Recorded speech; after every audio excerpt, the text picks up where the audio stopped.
ఆ కథానుసారంగా కాశీక్షేత్రం యొక్క మహత్యం కూడా మనం చెప్పుకున్నాం.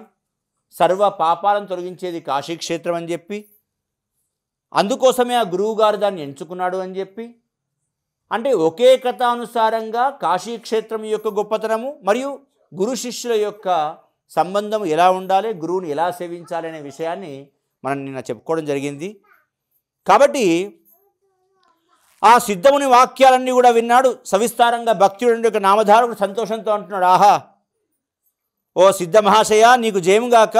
మీరు సంసార సముద్రమును తరింపజేయువారు. నాకు గల సందేహం అంతా కూడా విచ్ఛిన్నమైపోతున్నది. మీ ముఖము నుండి వెలువడిన గురు మహిమామృతము ద్రావినను నా ఆనందంతో నా చిత్తము ఒక్క దిక్కు నిలవట్లేదయ్యా.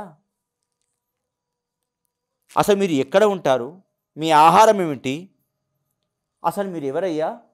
నాకు స్వప్నంలో వచ్చినారు, ఆ స్వప్నంలో వచ్చిన నన్ను హృదయంలో నింపుకున్నాను, అలా తలుస్తున్నాను లేదో అదే రూపం ఇక్కడ ప్రత్యక్షమైంది. అయ్యా మీరెవరు అని అడిగేసరికి, నేను ఎవరని చెప్పాలి నాయన, ఎత్ర ఎత్ర గురోర్వాసో వాసో మే తత్ర తత్రచ గ్రాసో మమాపి సతతం గురుస్మరణం ఏవహి. ఎక్కడైతే గురువు ఉంటాడో అక్కడ నేను ఉంటాను.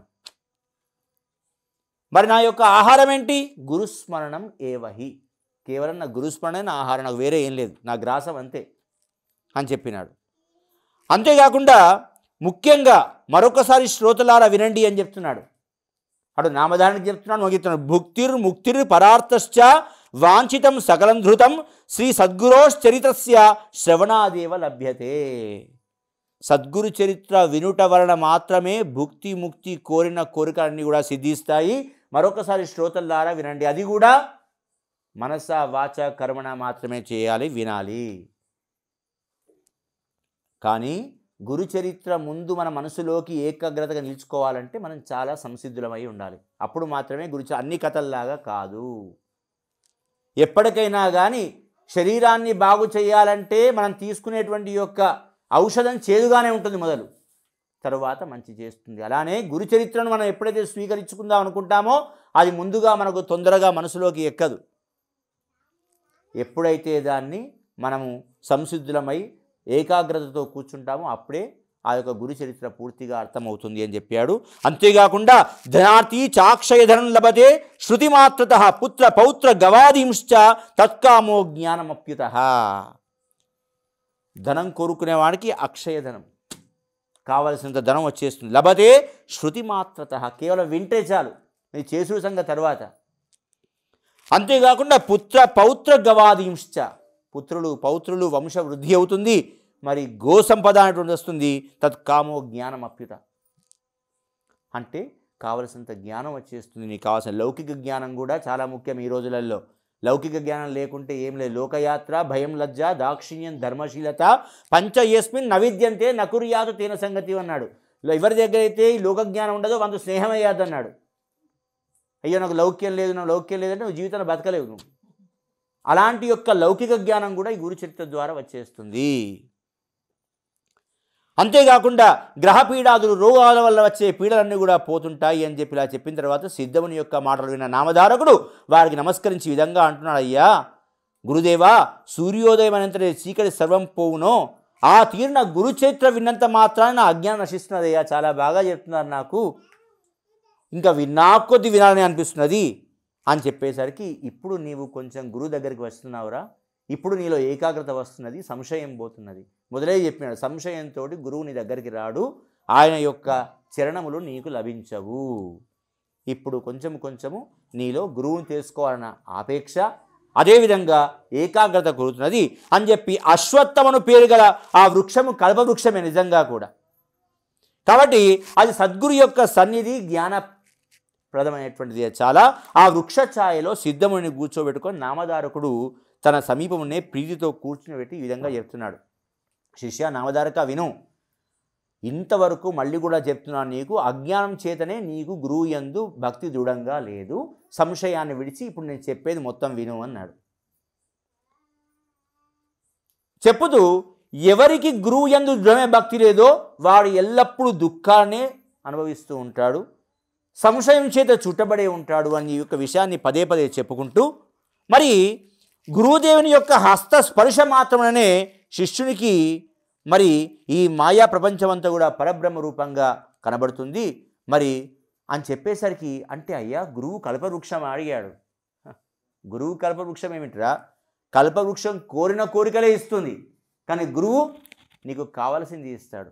అంటే మనుషులం ఏమి కావాలో ఏం కోరుకోవాలో మనకే తెలియదు, కాబట్టి నీకు ఏది అవసరమో అది ఇస్తుంది.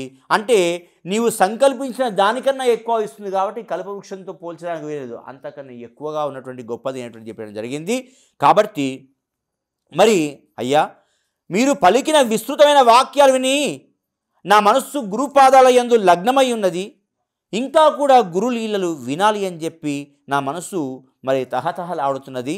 మరి శ్రీగురుడు సాక్షాత్ త్రిమూర్తియే కదా, ఈ మనుష్య రూపంలో ఈ భూమికి ఎందుకు రావాల్సి వచ్చింది? అసలు ప్రశ్న ఇది. అంటే దానికి ఒక్కడే సమాధానం, భూమేర్ భారావతారాయ భక్తోద్ధారాయ మారిష ఏష వేషధరో భూత్వా కురుతే ధర్మపాలనం. ఈ భూమి భారాన్ని అణచాలి అంటే, భక్తులను ఉద్ధరించాలంటే ఆయన అలాంటి ఒక మనుష్య వేష రూపంలో రావలసే ఉంటుందిరా అని చెప్పడం జరిగింది. మరి ఇలా సాధ్యమైంది అంటే, స్వతగా కారణరహితమై అది ఏ జగత్తునకు ఆది అయి రెండవ పదార్థం అంటూ లేని యొక్క సమయంలో తన మాయారూపమైన సత్వ రజస్తమో గుణ సహితమై విశ్వకారణం అయింది. అదేంటి అంటే, ఆ సత్వ రజస్తమో గుణములు స్వతంత్రించి ఉత్పత్తి స్థితి లయములు చేయుటకై బ్రహ్మ విష్ణు రుద్ర రూపధరులుగా ఇక్కడికి వచ్చారు. ముందు ఇది మనకు భూమికి వచ్చిన విషయం. రజోగుణ ఉద్రేకంతో బ్రహ్మ సృష్టి చేస్తున్నాడు, సత్వగుణోద్రేకం వల్ల విష్ణువు సృష్టిని పోషిస్తున్నాడు, తమో గుణోద్రేకం వల్ల రుద్రుడు అంతంలో సృష్టిని సంహారం చేస్తున్నాడు. ఇది బ్రహ్మ విష్ణు మహేశ్వరుడు. మన వాళ్ళు ఇంగ్లీష్లో గాడ్ అంటుంటారు, జనరేటర్, ఆర్గనైజర్, డిస్ట్రాయర్. దానికి ఒక కథ చెప్తాను అని చెప్పి అంబరీషుని కథ మొదలుపెట్టడం జరిగింది. సూర్యవంశంన జన్మించిన అంబరీషుడు చాలా గొప్ప విష్ణు భక్తుడు. ఏకాదశి వ్రతాన్నంతా కూడా దృఢచిత్తంతో కూడా చేస్తూ ఉంటాడు.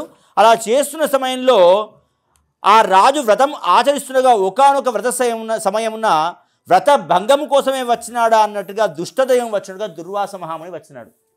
మరి దుర్వాస మహాముని చాలా కోపిష్టి, మనందరికీ తెలిసిన విషయమే.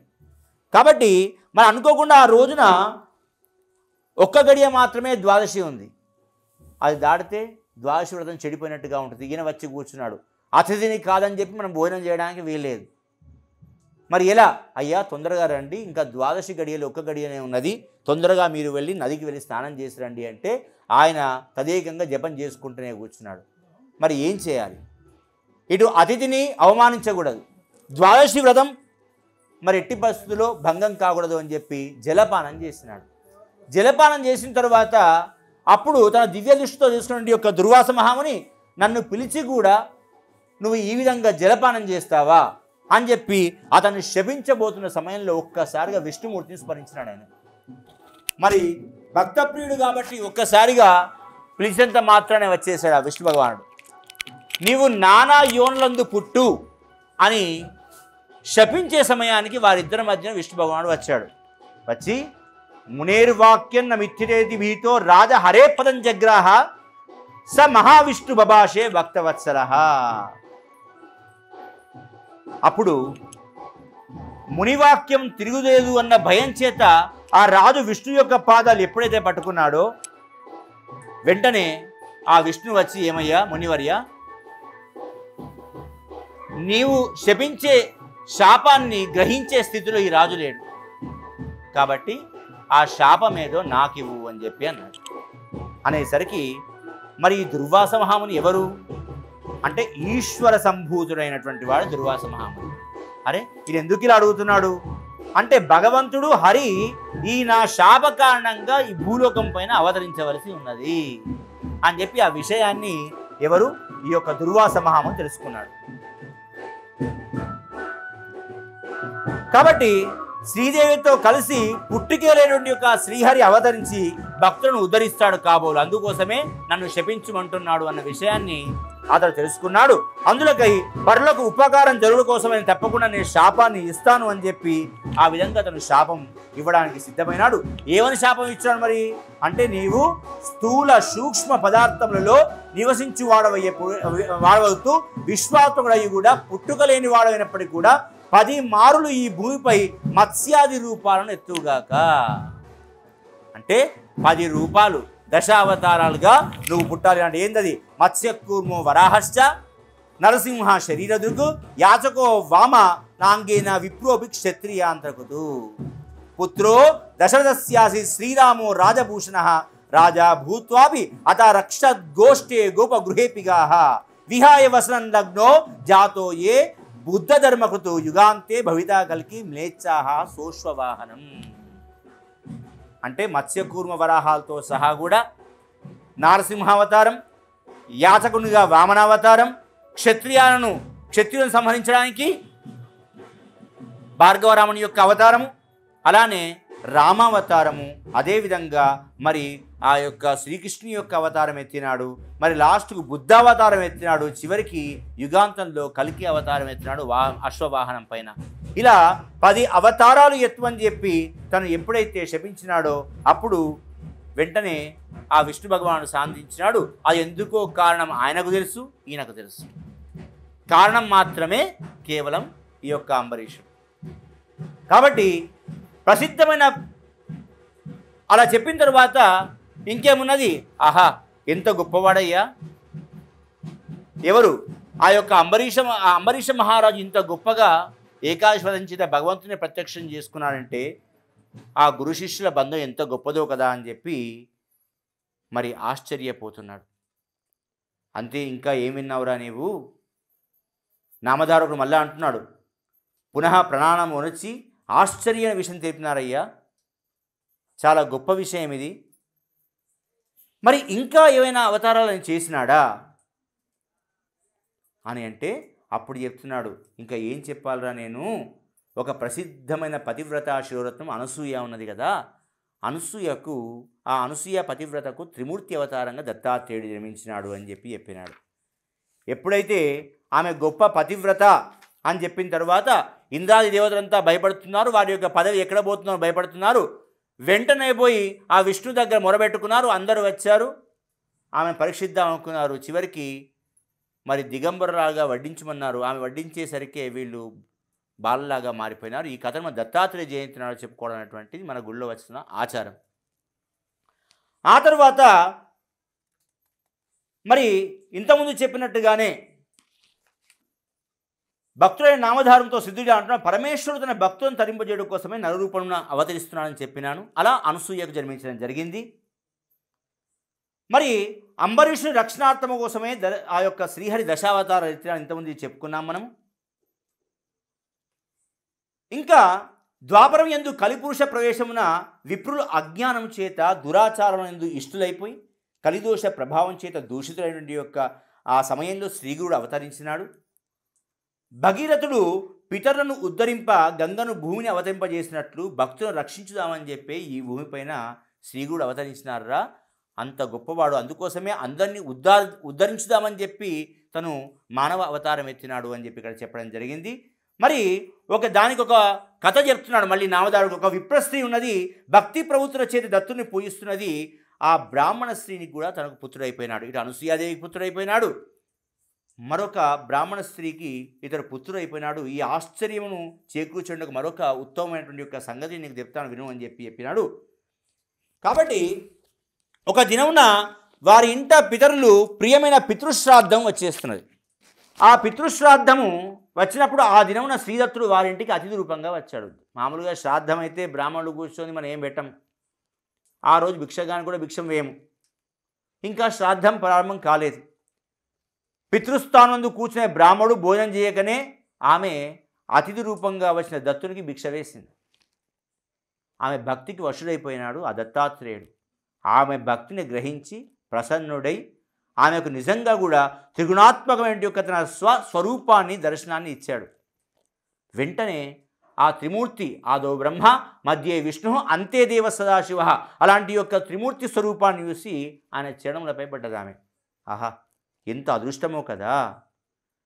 కాబట్టి దత్తాత్రేయుడు ఆ సాధ్వీమ తల్లితో, హే సువ్రతే, నీకు ఇష్టమైన ఒక వరం కోరుకొని ఇస్తా అన్నాడు. ఎంత అదృష్టం ఉండాలి! నీకు ఏ కోరిక అతి ముఖ్యమైనదో ఆ కోరిక కోరు నేను ఇచ్చేస్తా అన్నాడు. హే జగన్నాథ అనంత జయముగాక, నీవు విష్ణువుకు కర్తవు, ఆ యొక్క విశ్వమునకు కర్తవు, తరింపజేసేటువంటి వాడవయ్యా. మీరు నా కోరికను తీరుస్తానంటే నీ యొక్క వాక్కు వృధా కాదు, తప్పకుండా మీరు నన్ను ఉద్ధరించడానికి వచ్చినారు అని చెప్పి అత్యుత్తరుడైన దత్తమూర్తి ఆమె పలుకులు విన్నాడు. ఆమెను చేతులతో లేవనెత్తాడు. అయ్యా, మీరు ఈ విధంగా అడిగేసరికి నాకు ఏం కోరుకోవాలో తెలుస్తలేదు అని అటు ఇటు దిక్కులు చూస్తున్నది. తను ఎందుకు వచ్చాడో తనకు తెలుసు కాబట్టి తనదైన కారణం కూడా తెలిసినాడు. ఈమె కోరుకుంటుందేమో అనుకుంటే మీకు ఏం కోరుకోవాలో తెలుస్తలేదు. ఈయనకో పుత్రుడుగా పుట్టాలని ఉన్నది, ఈమెతో అనిపిద్దాం, ఈమెలో అలాంటి యొక్క ఆలోచన వచ్చేలాగా చేద్దామని చెప్పి ఆమెతో ప్రేమ పుట్టేటట్టుగా అమ్మ అని సంబోధించాడు. నాకు ఈ కోరిక ఉన్నది, కరెక్ట్, ఇంతవరకు నాకు తలకాయ పనిచేస్తలేదు, అమ్మ అని సంబోధించాడు. ఆ పిలుపును శ్రద్ధతో విన్న సతి శ్రీదత్తునితో ఆయన మాటనే ప్రతిధ్వనింపజేస్తూ, ఈశ్వర, మాత, అమ్మ అని సంబోధించారు కదా, ఆ సంబోధన నా యందు సిద్ధింపజేయండి, నాకు మీరు పుత్రుడుగా పుట్టాలి. ఎందుకంటే పుత్రామే బహవో జాతస్తే మృతా దౌతు జీవితౌ అపితౌ పాద నయనరహితౌ కష్టజీవితౌ. అయ్యా, నాకు చాలామంది పుత్రులు పుట్టారు, కొంతమంది పోయినారు, ఇద్దరు మిగిలారు. దాంట్లో ఒకనికి పాదాలు లేవు, ఒకనికి కళ్ళు లేవు. అయ్యా, పుత్రో యోగ్యే నమే జాతో మూర్ఖై కిం కార్యం ఆర్తితై సత్పుత్రేణ వినా జన్మ నిష్ఫలం ప్రతిభాతిమే. సత్పుత్రులు లేకుండా జీవితం ఎందుకయ్యా? ఆ ఉన్న పుత్రులు ఇద్దరున్నారు. ఏకోపి గుణవాన్ పుత్ర కులం కీర్త్యా విశోభయేత్ ఏకశ్చంద్ర తమోహంతి నక్షత్రై కిం ప్రయోజనం అన్నట్టుగా ఒక్క గుణవంతుడైన ఒక్క కుమారుడు ఉంటే బాగుండేది. ఈ ఇద్దరు కుమారులు ఉన్నారు, వాళ్ళు ఏం చేస్తారు చెప్పండి? ఓనికి కళ్ళు లేవు, కాళ్ళు లేవు కదా అన్నాడు. అయ్యా, మీలాంటి పుత్రుడు కావాలి. ఆయుష్మాన్ జ్ఞానవాన్ శ్రీమాన్ జగద్వంద్యో భవేద్యది భవాదృష సుపుత్రో మే సాఫల్యం మమ జన్మన. అయ్యా, మీలాంటి జ్ఞానవంతుడు, శ్రీమంతుడు, జగం చేత పూజింపబడే ఒక కుమారుడు నాకు ప్రసాదించవయ్యా అన్నాడు. వెంటనే శ్రీదత్తుడు ఆమెతో, ఓ పాపరహిత, నీకు నా వంటి పుత్రుడే కలుగుతాడు, తదాస్తు అన్నాడు. మీ కులను ఉద్ధరిస్తాడు, కలియుగమున గొప్ప కీర్తిని తీసుకువస్తాడు, అతని మాటను మీరు పాలించండి అంతే, కానీ అతని మాటకు ఎదురు మాత్రం చెప్పకండి అన్నాడు. అని పలికి ఆ దత్తభగవానుడు ఆమె చూస్తుండగానే అదృశ్యమైపోయినాడు. ఆహా, ఎంత ఆనందం! సాక్షాత్ దత్తుడే ప్రత్యక్షమైనాడు. వెంటనే వచ్చిన భర్తకు విషయమంతా చెప్పింది. అప్పుడే తను నది నుంచి వచ్చినాడు. అయ్యా, ఇది జరిగింది అని చెప్పింది, జరిగిన విషయం అంతా. అంటే ఒక అతిథి వచ్చాడు, ఈ విధంగా చెప్పాడు అంటే, అతిథులు వచ్చే మధ్యాహ్న వేళ యందు దత్తుడే ద్విజల గృహమునకు వస్తాడు, ఈ విషయం మర్చిపోకు. ఎలా వస్తాడు? నానారూపధరుడై భిక్షార్థి అయి వస్తాడు. ఇది నిజం. ముఖ్యంగా ఎక్కడ అంటే మాహూరము, కరవీరము, పాంచాలేశ్వరము ఇవన్నీ కూడా శ్రీ దత్తదేవుని వసతిస్థానములు కాబట్టి తప్పకుండా ఆ భిక్షక రూపునిగా వస్తాడమ్మా. అతిథికి ఖచ్చితంగా పూజించా తెలుస్తా అని మామూలుగా చెప్తున్నాడు. తను కూడా శ్రాద్ధ విషయాన్ని మర్చిపోయినాడు. అంటే శ్రాద్ధ విషయంలో ఇవి వేసినట్టుగా ఇంకా ఏం చెప్పలేదు ఆమె. కాబట్టి వెంటనే ఆమె చెప్పింది ఆ భర్తతో, నన్ను క్షమించండి, శ్రాద్ధ కర్మకు పూర్వమే శ్రాద్ధమునకై చేసిన అన్నమును భగవంతుని దత్తునికి నేను పెట్టినాను, ఈ నా తప్పిదాన్ని దయతో క్షమించండి అన్నది. అనేసరికి అప్పుడు తను సంతోషపడ్డాడు. కోపగిస్తాడేమో అనుకున్నదాన్ని. ఆహా, ఎంత అద్భుతమైన కార్యాన్ని చేసినావు. పితరులను ఉద్దేశించి చేసిన కర్మలన్నింటినీ కూడా ఎవరికి సమర్పిస్తామో ఆ విష్ణుడే సాక్షాత్ దత్తుడు, శ్రాద్ధ సంరక్షణకర్త. ఆయన మన ఇంటికి వచ్చినాడా? ఆయనకు నువ్వు భిక్ష పెట్టినావా? నిజంగా నా పితృలంతా కూడా తృప్తి చెందినారు. కృతార్థ పితరస్తృప్తా స్వర్గే స్థాస్యంతి తేచిరం యత్ సాక్షాత్ భగవాన్ దత్త శ్రీమూర్త్యాత్మాత్వయార్చిత. ఎంత అదృష్టం నీవు! ఇవాళ నా పితరులందరినీ కూడా స్వర్గానికి చేర్చినావు నువ్వు. కాబట్టి సాక్షాత్ భగవంతుడు దత్తాత్రేయుడే వచ్చినాడు, అతడు నీ చేత అర్చింపబడ్డాడు. ఎంత అదృష్టవంతురాలవు! నిన్ను కన్న తల్లిదండ్రులు ఎంత గొప్పవాళ్ళమ్మా! నువ్వు మా ఇంటికి రావడం ద్వారా నా పితరులు కూడా స్వర్గంకి పోయినారే అని చెప్పి అనుకున్నారు. ఇంకేముంది, నాకు ఇలా సంతానం కూడా జరుగుతుంది, సంతాన రూపంలో వస్తాడు అనేటువంటి యొక్క మాటను కూడా ఇచ్చినాడు అన్నా కానీ చాలా సంతోషపడ్డాడు.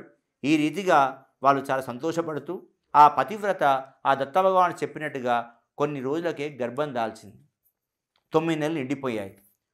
ఒక శుభదిన ఆమె ప్రసవించింది. ఆనందభరితుడైనటువంటి ఆ విప్రుడు కుమారుడు పుట్టగానే జాతకర్మలు చేసినాడు. జ్యోతిష్యులు వచ్చినారు. జన్మలగ్నం లెక్కించి ఈ యొక్క కుమారుడు తపస్వి, పూజనీయుడు, దీక్షను మరి చేసేటువంటి ఒక జగద్గురువు అవుతాడు, దీక్షను ఆచరించేటువంటి ఒక జగద్గురువు అవుతాడు అని చెప్పి చెప్పడం జరిగింది. ఇది విన్న ఆ తల్లిదండ్రులు సంతుష్టులైపోయినారు.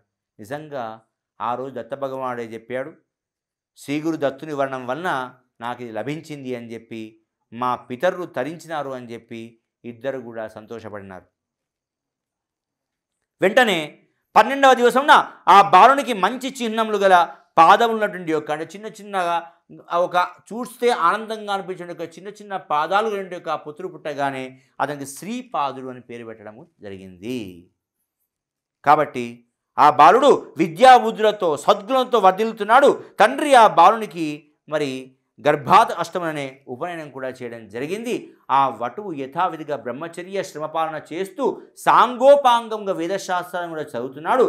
ఆ వటువు యొక్క పఠనాశక్తి, గ్రంథముల యొక్క అర్థధారణ అందరూ కూడా వింటూ చూస్తూ విస్మయం పొందుతున్నారు, ఆశ్చర్యపోతున్నారు.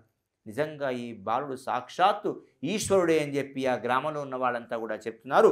ఏమాత్రం తప్పులు లేకుండా ఆ వటువు ఆచార వ్యవహార విషయాలు, తత్కాలిక ప్రాయశ్చిత్తాదులు, వేదాంత భాష్యాలు, వేదములు అనర్గళంగా చదువుతుంటే అందరూ చాలా ఆశ్చర్యపోతున్నారు. నిజంగా ఈ బాలుడు ఇంత చిన్నతనంలో ఇంత గొప్పగా మేధావి అయినాడు అంటే సాక్షాత్ ఈశ్వరాంశ సంభూతుడే అయి ఉంటాడు అని చెప్పి అనుకుంటున్నారట. ఆ లీలామానుష విగ్రహుడైన శ్రీపాదుడు సర్వవిద్యా ప్రవీణుడు వలన తల్లిదండ్రులు చాలా సంతోషపడుతున్నారు. ఇక అతని వివాహం చేద్దాము అని చెప్పి నిర్ణయానికి వచ్చారు.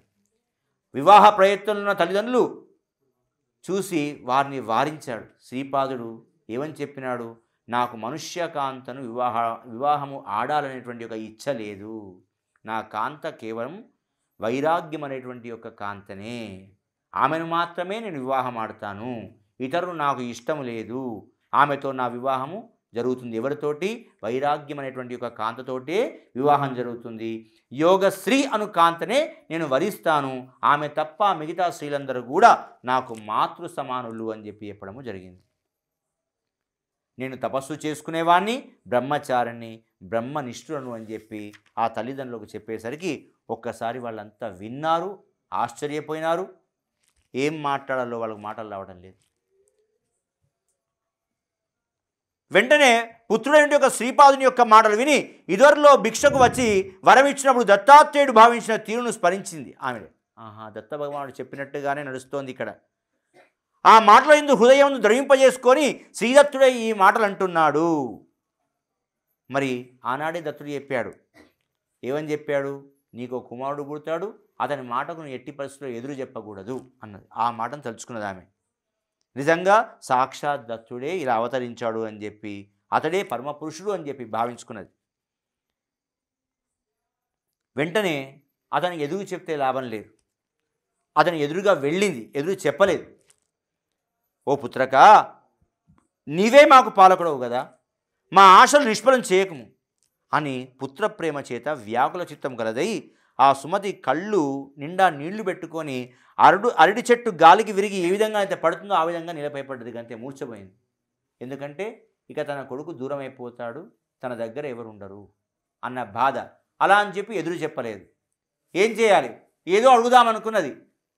మరి మమ్మల్ని ఎవరు చూస్తారు, నువ్వే దిక్కు అనుకున్నాం కదా అని చెప్పి ఒక్కసారి కన్నీళ్లు కాస్తూ అలా మూర్ఛపడిపోయిందట. వెంటనే ఓ మాత లేవనెత్తినాడు.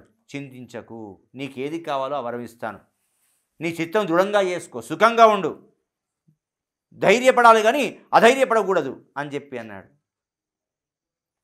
ఏం చెప్పాలి నాయన, మరి మా దీనత్వమును పోగొట్టి ముసలితనమును రక్షిస్తామని చెప్పి అనుకున్నానే, మేము చూస్తేనేమో వృద్ధులైపోయినాం, ఒక పుత్రుడు చూస్తే కుంటివాడు, మరి ఒక్కడేమో అంధుడు, నీవు సన్యాసి అయిపోతా అంటున్నావు, మరి మమ్మల్ని ఎవరు రక్షించాలయ్యా? అప్పుడు తల్లి వచనం విన్న శ్రీపాదుడు తనకు అన్నలైన యొక్క ఇరువురిని యొక్క చూపు చూసిన అతని యొక్క దివ్య దృష్టి ప్రసరింపజేసినాడు. వెంటనే ఏ విధంగా అయితే చింతామణి స్పర్శ చేత ఇనుము ఎట్లా అయితే బంగారం అవుతుందో, ఇతని దృష్టి పడగానే అతనికి కాళ్ళు వచ్చినాయి, ఇతనికి కళ్ళు వచ్చేసినాయి. అన్నదమ్ములను ఆదరంతో దగ్గర తీసుకున్నాడు, వరాన్ని ప్రసాదించాడు. నా అనుగ్రహం చేత మీరిద్దరూ కూడా పుత్ర పౌత్ర సంపదతో ఇహ సౌఖ్యాలు అనుభవిస్తారు, పరలోక సుఖమును పొందుతారు. నా మాటగా తల్లిదండ్రులను మీరు కైవల్యము పొందుతారు, ఇది నిశ్చయం అని చెప్పడం జరిగింది. ఇట్లా పలికి తల్లిని సాధారణంగా ఓదార్చి ఆమెతో మీరు ఇరువురు పుత్రులతో కూడా ఉత్తమ సుఖాలు పొందండి అని చెప్పడం జరిగింది. తల్లి, నువ్వు అన్నట్టుగా నీకు దిక్కు లేకుండా ఉన్నావన్నావు, నీ ఇద్దరు పుత్రులకు అన్నీ ప్రసాదించాను, ఇక నీకు భయం ఎందుకు? కాబట్టి సన్యాసత్వం తీసుకోవాలంటే తల్లి ఆజ్ఞ కావాలి, కాబట్టి నాకు ఆజ్ఞ ఇవ్వమ్మా, తిరస్కరించకు అని అన్నాడు. అని ఉత్తర మార్గంకు నేను వెళ్ళాలి, ఇక తప్పకుండా నాకు ఆజ్ఞ ఇవ్వు అని చెప్పిన తర్వాత ఇట్లా పలికి తండ్రులకు నమస్కారం చేస్తారు. వారు ఆజ్ఞ ఇచ్చే వెంటనే శ్రీపాదుడు అదృశ్యుడై కాశీ చేరిపోతాడు. అక్కడ వెంటనే లీలా విహారమైన శ్రీపాదులు భక్తిభావంతో బదరికాశ్రమకు వెళ్తాడు. ఆ విధంగా తన యొక్క ప్రయాణం జరుగుతుంటుంది. మహీతరమంతో తిరుగుతూ తన భక్తులకు దీక్ష ఇస్తూ మనోవేగంగా ఆ ప్రభువు ఉత్తమమైన గోకర్ణ క్షేత్రంకు వెళ్ళడం జరిగింది. అనగానే అమృతతుల్యమైన సిద్ధుని మాటలు విని నామధారకుడు సిద్ధునికి అభివాదం చేసి పూజించి కీర్తించి వినయంతో నమస్కరిస్తున్నాడు. అది శ్రీ వాసుదేవానంద సరస్వతితాయాం శ్రీ గురు సంహితాయాం జ్ఞానకాండే పంచమోధ్యాయ. హరే నమః. అవధూత చింతన శ్రీ గురుదేవ దత్త.